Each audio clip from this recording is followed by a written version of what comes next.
And when I said that, she started to scream, fuck me, you know, cussing me, don't call here no fucking more, bitch this, bitch that, hung up the phone. And I said, why are you, before she hung up the phone, I kept saying, why are you screaming? Why are you so angry, ma'am?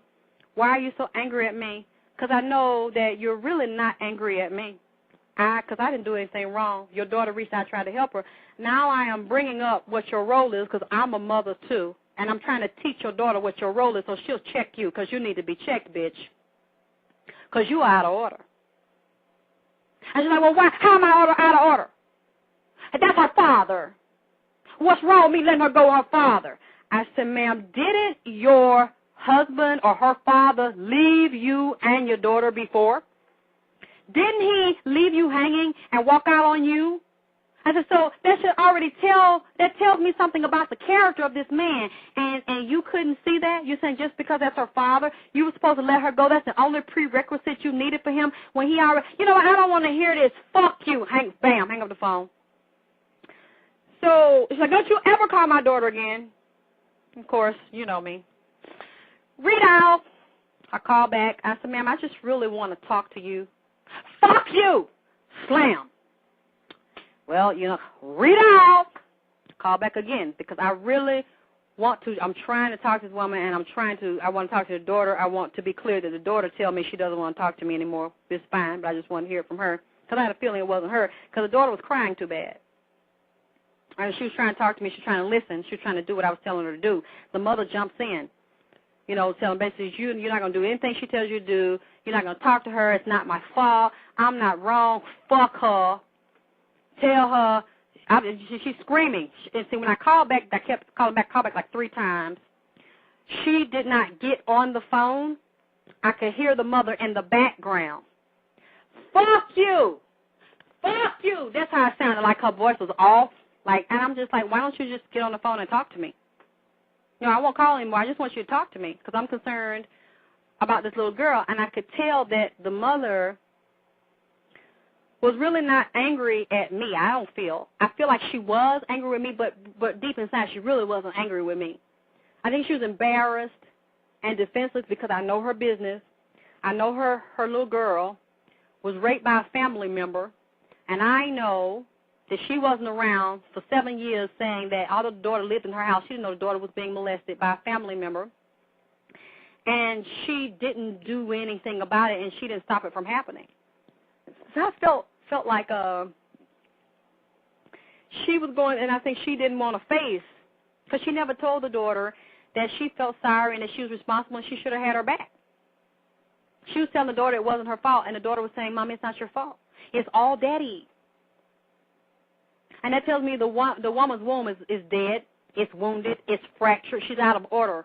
She doesn't even know herself. She don't know her goddamn place. She don't know her role. I think me saying those things to her, and I didn't curse her. I didn't say it in a nasty way. I calmly said it, and I said, that's your job. You failed your daughter in being a good steward, and you were disobedient in the eyes of God. Because you were supposed to be a good steward over what you were given. And you didn't watch her back. You trusted your husband to watch her back, and you already knew he wasn't because he had already left your ass when she was 5 or right before she was 5. So you can't tell me that you trusted him when you already saw a fucker wasn't trustworthy because he left. So I sense that this was hard for her to do because I think inside she probably knows it. But she's never had to confront the daughter because the daughter always said, Mommy, it's not you. You're the good guy. It's Daddy. And I felt like she felt like I was putting ideas in the girl's head to create conflict between her and her daughter. But see, the conflict was there before I came in the picture. And it seems like she's trying to keep the little girl in a little girl frame of mind. And the girl is still in pain because she's crying right now. And she contacted me yesterday, said, please, I want to talk to you. I want to do another show. So I'm assuming now the show is canceled after the mother went off and said, I don't want you ever talking to my daughter again. But, you know, her daughter ain't going to be 17 years old forever.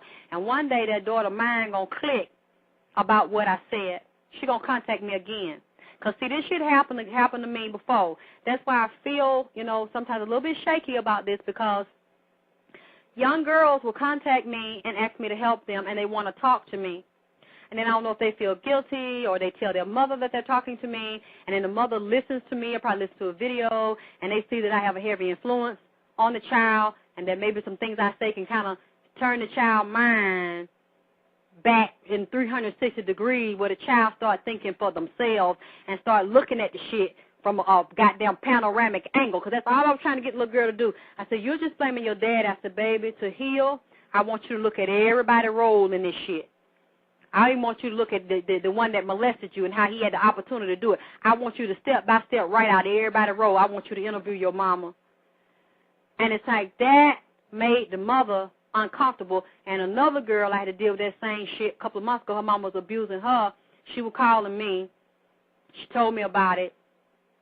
And I did some things to help her. And she went to the police on her mom. Her mom ain't jumping on her no more since she let me know. I got affidavit. I got a signed statement from her, the dates and time her mama did the shit.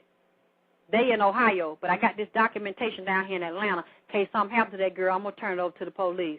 The mama ain't beat her no more. When I called to talk to the girl, the mother, obviously I already knew, saw the call ID, oh, this Alexis K. Tyler finna call up and keep up some shit. So she tells the girl, you can't talk to her no more. Let me get the phone. Hello. I said, hey, how you doing? May I speak to such and such? She said, who is this? I said, this is Alexis K. Tyler. How old are you? I said, I'm 41. Do you realize my daughter's 16? I said, yeah, I understand that. But I'm not trying to get no pussy from your daughter. So I'm not worried about you calling the police for statutory rape or some bullshit like that. I said, so this ain't even no legal issue. I'm just trying to see how she's doing because I've been talking to her. She's been calling me. I want to make sure she's okay. You can't talk to her. So I saw the shielding. So whenever, that tells me a lot. Whenever y'all see a child come to y'all, or even if it's a grown woman say a nigga beating her ass, somebody beating their ass, and they still with the person, they kind of scared to get out, they don't know how to get out, and the person becomes aware, the abuser, that's how you can know it's some abuse, some kind of way going on, because the person will step in and try to block me from talking to him or block you from having access to the person when you ain't trying to take nothing from the person. You're not trying to, because I wasn't trying to turn the girl against her mama. I never try to turn people against their mama. Because I know if she ain't shit, basically once I tell you to look at the shit and give you a few assignments, once you start going 360 on their ass, you're going to figure that out for your damn self. And it'll be up to you if you want to leave them alone or kind of distance yourself. I ain't going to really have to tell you. You're going to see it once you dig down into the history of your goddamn childhood and the goddamn key players in the goddamn childhood. So when the first mother got defensive, started attacking me, the same shit, fuck you, bitch, don't call. I don't know what kind of effect that usually has on people. But when somebody, I'm so used to being called basically everything in the book. When people tell me, fuck you, bitch, it's really like saying, hello, how you doing? Oh, my God, you hear what she said? She called me. It don't even fail me. I was like, okay, she hung up. Read out. Basically, I'm going to call back so I can hear and determine. And I didn't call her anymore. I need to call to hear some things. Once I called to hear some things, I said, okay, she's right. Her mama did beat her up. Her mama punched her like she was a grown man, like they were in a fucking boxing ring. She did do it because she was too offensive and she was afraid of me. And they always say, why you get in our business? I'm not getting in something that is public knowledge. Your daughter has just let the world know. So I know the woman has an issue. And it reminded me that when the woman makes the girl talk to me and put me on speaker, the mother listened, and I heard so I knew she listened. I kept talking. I'm not going to run. I'm not going to, because I believe I'm right. Not trying to make the girl do something illegal, just trying to help her help herself.